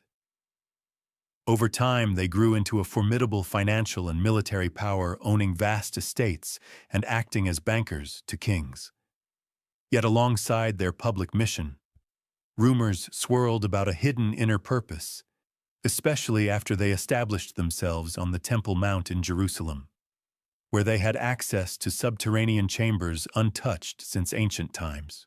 Some chroniclers claim they unearthed relics or documents that profoundly altered their understanding of Christian origins.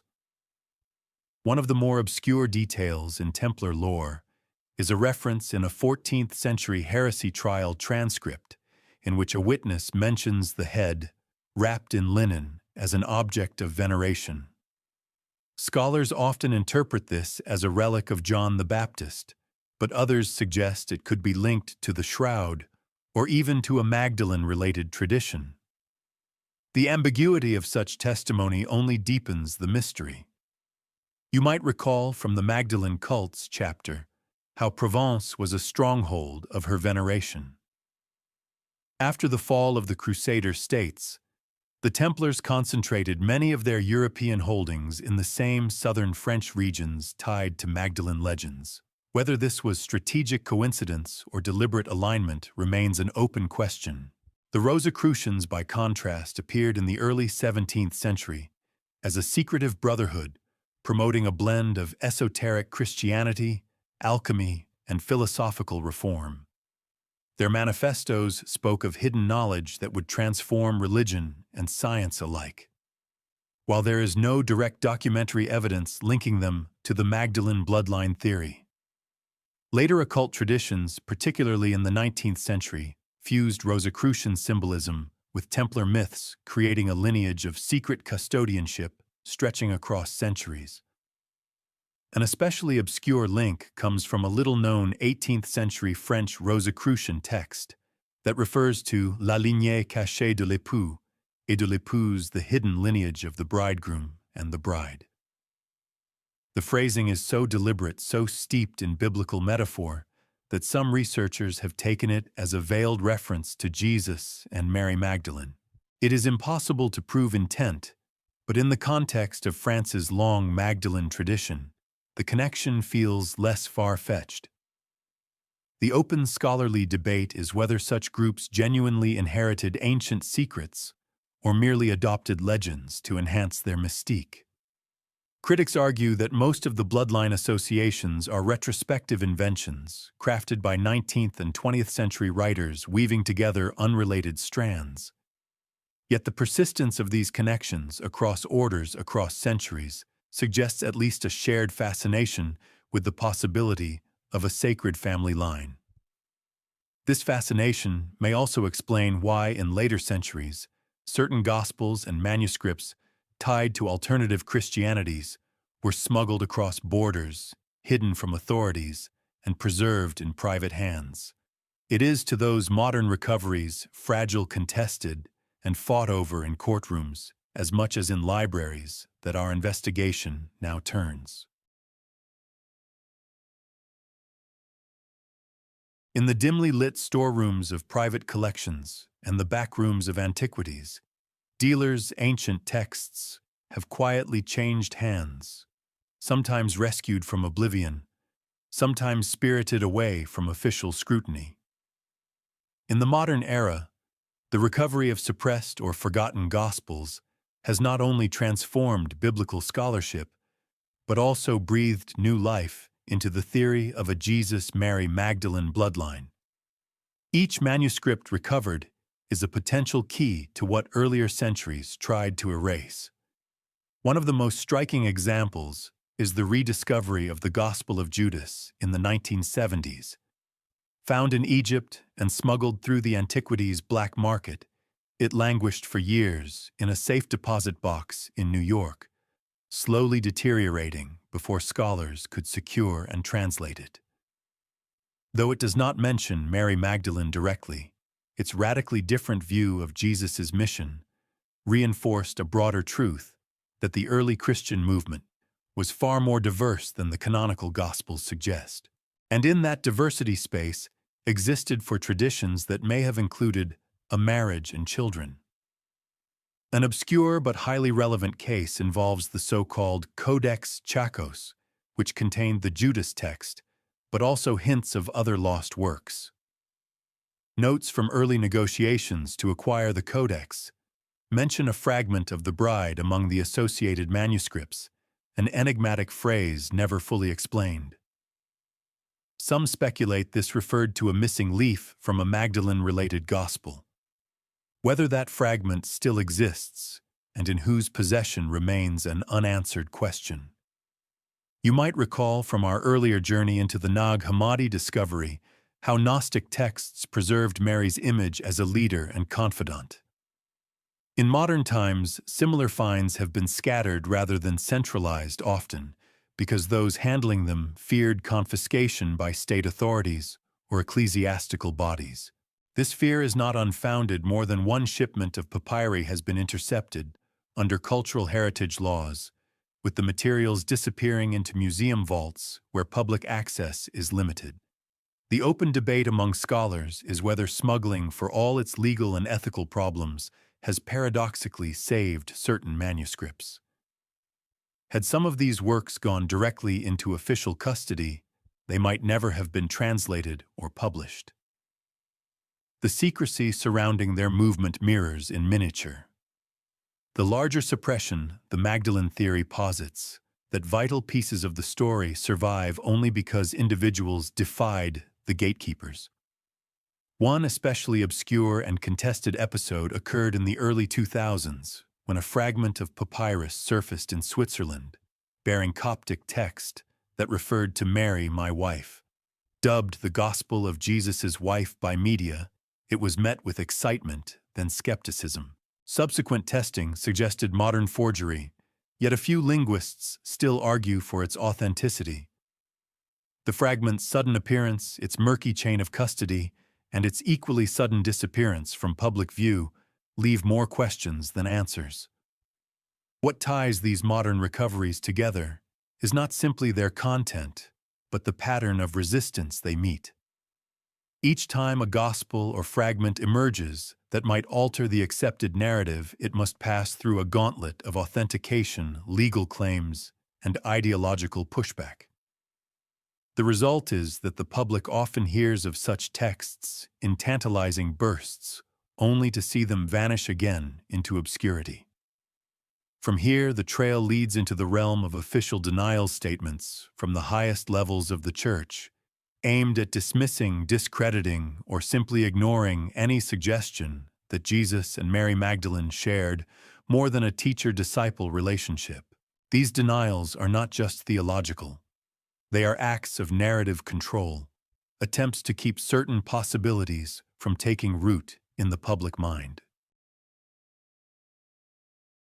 For centuries, the Vatican has been the central voice in defining who Jesus was, what he taught, and crucially, what kind of life he lived. When the question of Jesus and Mary Magdalene's possible marriage or children surfaces, that voice grows firm, often even sharp. The official stance is consistent. The idea is without basis a modern fabrication, a distortion of Scripture. And yet the very insistence of these denials invites us to look closer at why such a theory is treated as more than just a harmless curiosity. In 2003, just after the Da Vinci Code ignited global fascination with the Magdalene bloodline hypothesis, Cardinal Tarcisio Bertone, then Vatican Secretary of State, called the novel a sackful of lies. His statement went beyond literary critique. It was a warning to the faithful not to let fiction plant dangerous seeds. Official Vatican publications followed, reiterating that Mary Magdalene was a devoted disciple but not a wife or mother. The subtext was clear.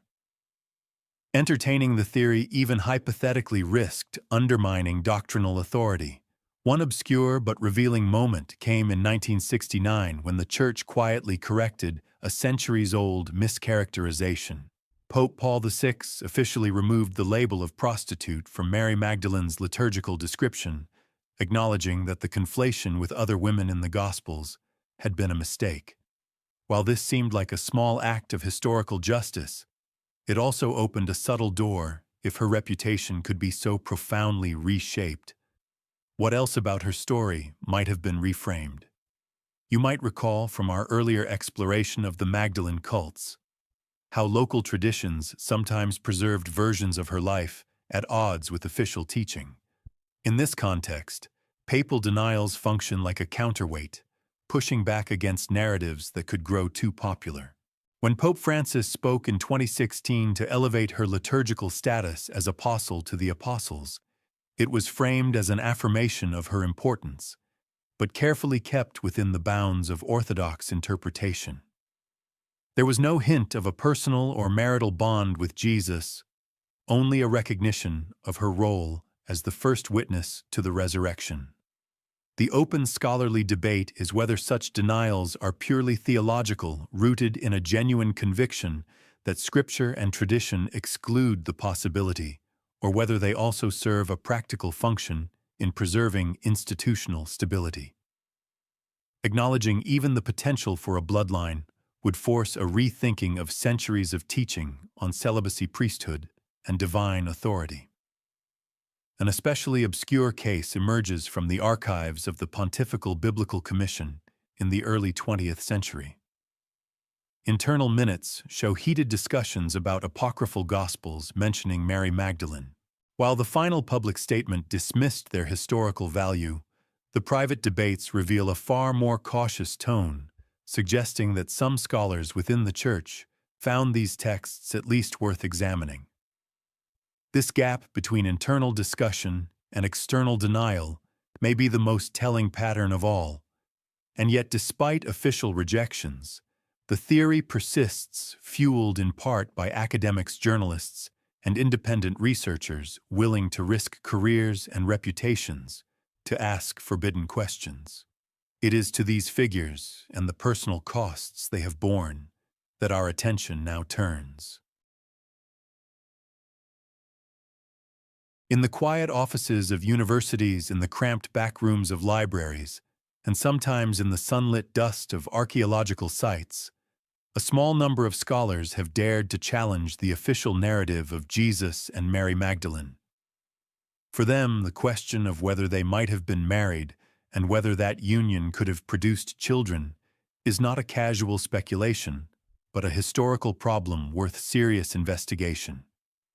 And for many, the cost of that curiosity has been exile from their fields, loss of funding, or even public vilification. One of the most famous examples is Barbara Thiering, an Australian theologian, whose Pesher interpretation of the Gospels proposed that Jesus was married to Mary Magdalene and survived the crucifixion.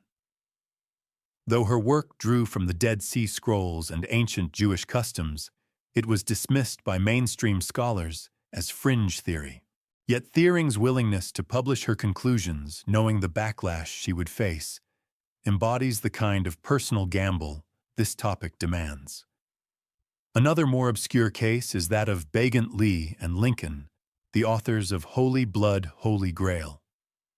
While they were not academics in the traditional sense, their 1982 book brought the bloodline theory into the modern popular consciousness. Begant and Lee later found themselves in a very public legal battle with Dan Brown over the Da Vinci Code. Though they lost the case, their reputations were forever tied to the controversial theory, ensuring they would be treated with skepticism by much of the academic community. You might recall from our earlier chapter on the Merovingian connection, how their work linked French royal history to a supposed hidden lineage. That connection was not invented from nothing. It drew on earlier research by historians who had noticed peculiar genealogical gaps and unexplained legends. Some of those earlier researchers, like the French historian Louis Charpentier, found their works quietly sidelined in academic discourse, cited only in niche publications far from mainstream journals. The open scholarly debate is not only about the evidence, but about the legitimacy of even asking the question. Some historians argue that pursuing the bloodline hypothesis undermines serious biblical scholarship, reducing it to conspiracy hunting. Others counter that refusing to explore plausible historical possibilities because they might upset theological sensibilities is itself a form of intellectual censorship. An especially obscure and cautionary tale comes from the 1990s when a small team of researchers in southern France claimed to have located a tomb containing artifacts linked to the Magdalene tradition. The local authorities shut down the excavation, citing permit violations, and the artifacts reportedly vanished into private custody. Two members of the team, both respected in their disciplines, found their academic positions non-renewed within a year. No formal connection was made, but the timing was not lost on their colleagues. The risks are not always overt acts of suppression. Sometimes they are slow erosions, funding proposals quietly rejected, conference invitations, never extended research grants reassigned. Yet despite these pressures, the work continues. And in recent years, the tools available to these investigators have expanded in ways the Church Fathers could never have imagined. From here, our path turns toward those tools: modern genetic analysis, forensic anthropology, and genealogical investigation that have brought the search for a hidden Holy Family into the laboratories and DNA databases of the 21st century. In the sterile brightness of a modern genetics lab, history feels distant until a cotton swab, a bone fragment, or a speck of dust from an ancient relic bridges that gap. In recent decades, advances in DNA sequencing have given researchers tools capable of identifying familial relationships across centuries. This technology has been applied to royal mummies, medieval skeletons, and even prehistoric remains. For those intrigued by the Jesus-Mary Magdalene bloodline theory, the question is obvious: could the same methods be used to test whether any living people share DNA with a first-century family from Galilee? One of the most famous forays into this territory involved the so-called Talpiot tomb, discovered in Jerusalem in 1980. Among its ossuaries were inscriptions interpreted by some as reading Jesus, son of Joseph, and Mariamne, also called Mara, which certain scholars have linked to Mary Magdalene. A 2007 documentary brought this claim to international attention, citing mitochondrial DNA tests that suggested the two named individuals were not maternally related, implying they could have been husband and wife. The interpretation was heavily disputed, with critics arguing the names were common and the statistical reasoning flawed. An obscure yet fascinating episode concerns the work of a small French laboratory that in the late 1990s allegedly tested microscopic samples from a relic known as the Veil of Manopello. According to the lab's unpublished internal notes, the genetic material was consistent with Middle Eastern origin and showed partial markers similar to those from another relic, the Sudarium of Oviedo, said to have covered Jesus' head in the tomb. Though these notes never appeared in a peer-reviewed journal, their existence hints at a shadow network of private testing operating beyond official sanction. You might recall from our chapter on the Shroud of Turin how the potential for DNA extraction has long been whispered about, but rarely pursued in public view. In recent years, advances in ancient DNA recovery, such as extracting genetic material from soil and burial sites, have made even indirect testing possible. If a site linked to Magdalene traditions yielded soil DNA matching that from an authenticated first-century relic, the implications would be seismic. The open scholarly debate hinges on the feasibility of linking ancient DNA to living descendants with any certainty. Contamination degradation and the lack of a definitive genetic profile for Jesus or Mary Magdalene make the challenge enormous. Even if mitochondrial or Y chromosome lines could be traced, the evidence would be circumstantial unless accompanied by a solid chain of historical custody. An especially obscure trail involves anecdotal reports of private genealogical testing among families in southern France, who claim descent from the sang real, the royal blood. Some of these results are said to show unusual haplogroups for the region consistent with Levantine ancestry. Without publication, such claims remain in the realm of rumor, but their persistence suggests a quiet, ongoing search by those who believe themselves part of a hidden lineage. From the laboratories, our path now moves into the realm of storytelling. How books, films, and documentaries have amplified, reshaped, and sometimes distorted the Magdalene bloodline theory for the modern public. This cultural wave has kept the mystery alive, even as institutions seek to bury it. Long before a certain novel turned Mary Magdalene into a household name for millions of modern readers, the idea of a hidden bloodline had been quietly circulating in academic papers, fringe publications, and regional folklore. But it was not until the late 20th and early 21st centuries that the theory broke into mainstream awareness, and it did so through the irresistible machinery of books, films, and television. The most visible catalyst was Dan Brown's The Da Vinci Code in 2003. A thriller draped in historical intrigue, it wove together the research of Holy Blood, Holy Grail, the art of Leonardo, and centuries-old legends to create a vivid narrative in which Jesus and Mary Magdalene were married and their descendants survived in secret. The book sold over 80 million copies, was translated into dozens of languages, and spawned a blockbuster film. While the Vatican dismissed it as fiction, and did so loudly, the controversy itself acted as free advertising. The more the Church denounced it, the more people read it, curious about the possibility that something so emphatically denied might hold a grain of truth. An obscure but important prelude to this moment came in 1998 when the BBC aired a documentary called The Real Da Vinci Code. While framed as investigative journalism, it leaned heavily on the work of Begant, Lay, and Lincoln, introducing their Merovingian and Rennes-le-Château material to a much wider audience. It did not ignite the same firestorm as Brown's novel, but it primed the cultural imagination. You might recall from our earlier discussion of Rennes-le-Château how that small French village became a nexus for bloodline speculation. After the Da Vinci Code, tourism to the area surged, and local guides began incorporating Magdalene theories into their tours.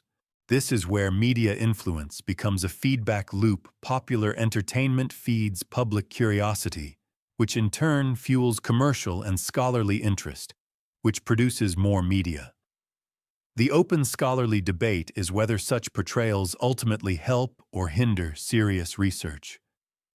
On one hand, sensationalized versions of the theory attract attention and funding that might not otherwise exist.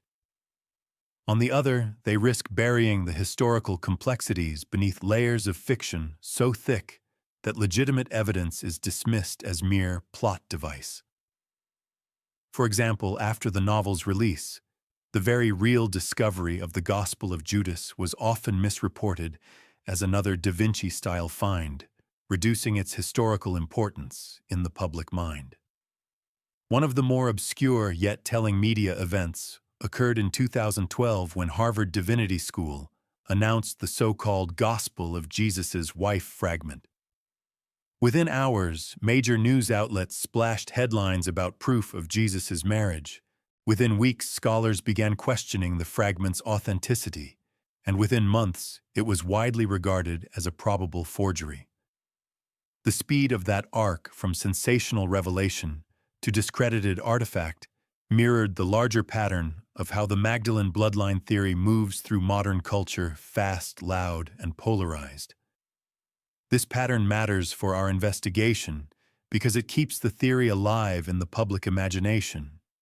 Even when evidence is disputed or disproven, the conversation rarely dies. Instead, it mutates, taking on new shapes in novels, films, and streaming documentaries. And in this constant recycling, the boundaries between myth, art, and history blur just enough to make the forbidden gospel feel like a riddle that might one day be solved. From here, we turn to the final cracks in the wall, subtle shifts in academic and religious institutions that suggest the once absolute rejection of the Magdalene bloodline theory is beginning to soften, however slightly. For centuries, the Church's stance on the idea of Jesus and Mary Magdalene having children has been unwavering, impossible, unfounded, unthinkable. Academic institutions too often avoided the subject, wary of being lumped in with sensationalist conspiracy theories. But in recent decades, subtle shifts have appeared, small, deliberate changes in language research priorities and public statements that suggest the wall of silence may no longer be perfectly sealed. One telling example came in 2016 when Pope Francis elevated Mary Magdalene's liturgical feast to the same rank as that of the Apostles, formally naming her apostle to the Apostles. It was a symbolic move, but its timing amid renewed cultural interest in her life was striking. The Vatican's official decree framed the decision as recognition of her role as the first witness to the resurrection. But some observers noted that it quietly rebalanced her image, moving her from the periphery of devotion to its center. An obscure but revealing moment occurred in 2019 at a closed symposium in Rome on women in early Christianity. A paper presented there, later summarized in an Italian theological journal, openly discussed the marriage hypothesis not as doctrine, but as a narrative present in certain early traditions, deserving of historical analysis. The fact that such a phrase appeared in a Vatican-endorsed academic context, however cautiously, marks a departure from the outright dismissal of earlier decades. You might recall from our earlier chapter on the Church Fathers' edits how the shaping of the New Testament was itself a process of inclusion and exclusion. Modern biblical scholarship, with its emphasis on textual criticism, now treats apocryphal works with more openness, at least as windows into the diversity of early Christian belief. University courses once dedicated solely to the canonical Gospels increasingly include the Gospel of Mary, the Gospel of Philip, and other non-canonical works in their syllabi, not as curiosities, but as serious subjects of study. The open scholarly debate now is less about whether these alternative texts exist, because their existence is undeniable, and more about what weight they should carry in reconstructing history. Even conservative scholars acknowledge that Mary Magdalene was a far more significant figure in early Christianity than the penitent prostitute image allowed. This consensus, small as it is, moves the conversation closer to re-examining her possible marital and familial role. One of the more obscure signs of change comes from archaeology. In the last decade, digs in Galilee and the Golan Heights have received partial funding from institutions with ecclesiastical ties, something that would have been rare in earlier eras when the risk of uncovering destabilizing evidence might have seemed too great. While no groundbreaking finds have yet emerged from these projects, their very existence shows a willingness to engage the historical record rather than avoid it. Still, these cracks are narrow. The Vatican's public line remains the same, and most academic historians avoid outright endorsement of the bloodline theory. But the tone is softer, the vocabulary more careful, and the willingness to discuss once forbidden possibilities, however tentatively, greater than it has been in centuries. And now, with the trail of evidence before us, from ancient texts to modern science, from medieval cults to papal denials, it is time to step back and ask the question. At the heart of this investigation, if we piece together the most credible fragments, what picture emerges of the forbidden gospel?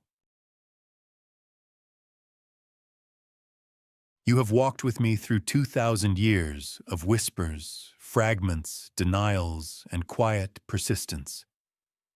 We began with the Magdalene herself. Her image reshaped, her role diminished, yet never erased.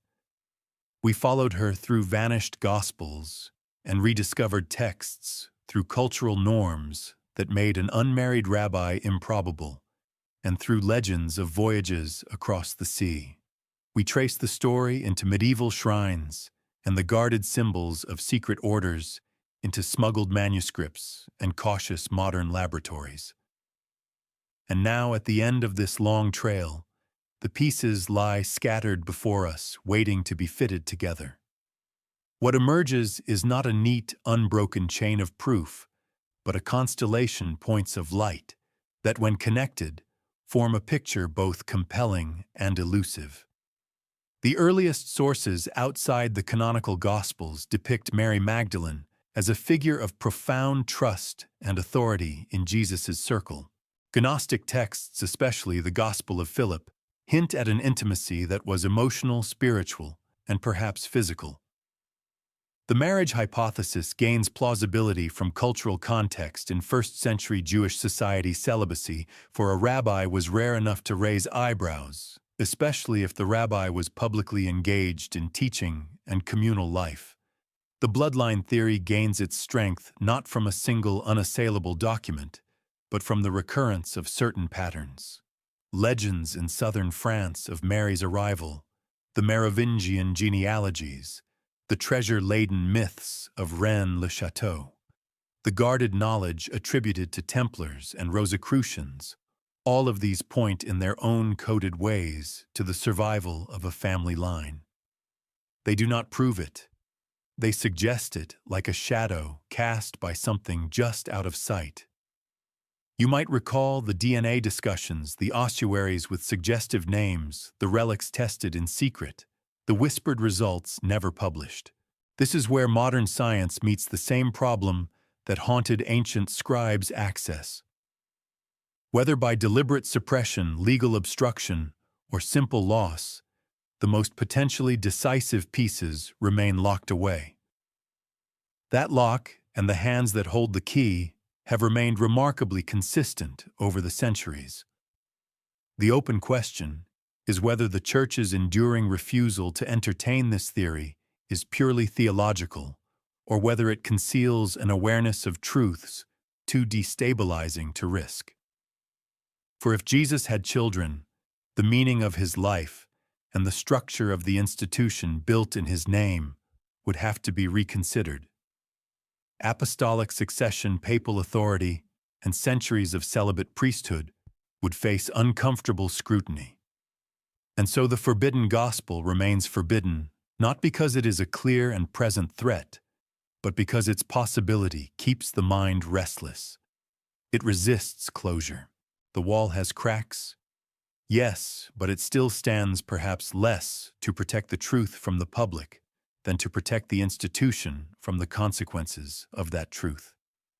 We now move to the final chapter, not to declare certainty, but to reflect on the legacy of this hidden family, whether flesh and blood reality or enduring myth, and on how the journey of chasing their story reshapes our understanding of faith, history, and power.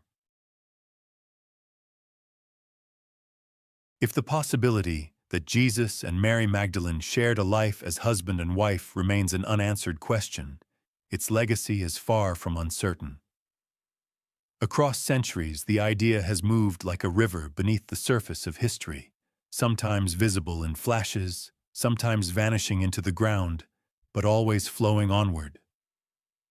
Whether that river carries truth or only legend, it has reshaped landscapes of faith, of scholarship, of the imagination. If it is true, then the human story of Jesus deepens immeasurably.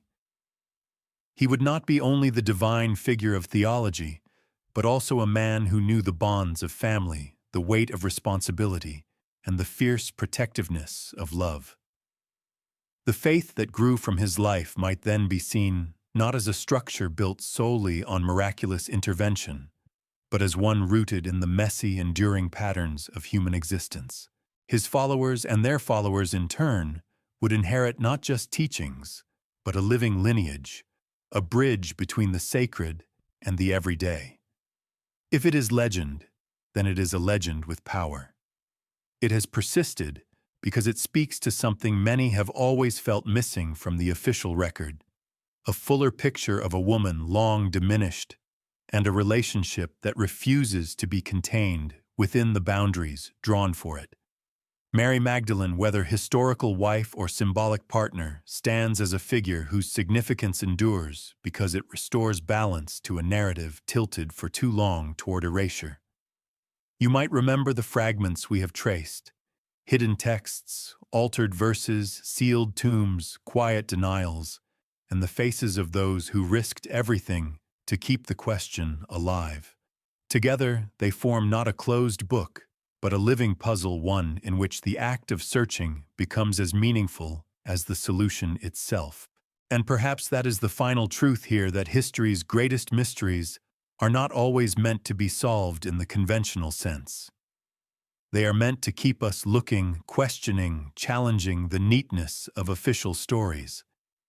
In that way, the forbidden gospel, whether fact, half-truth, or beautiful myth, does exactly what great truths do.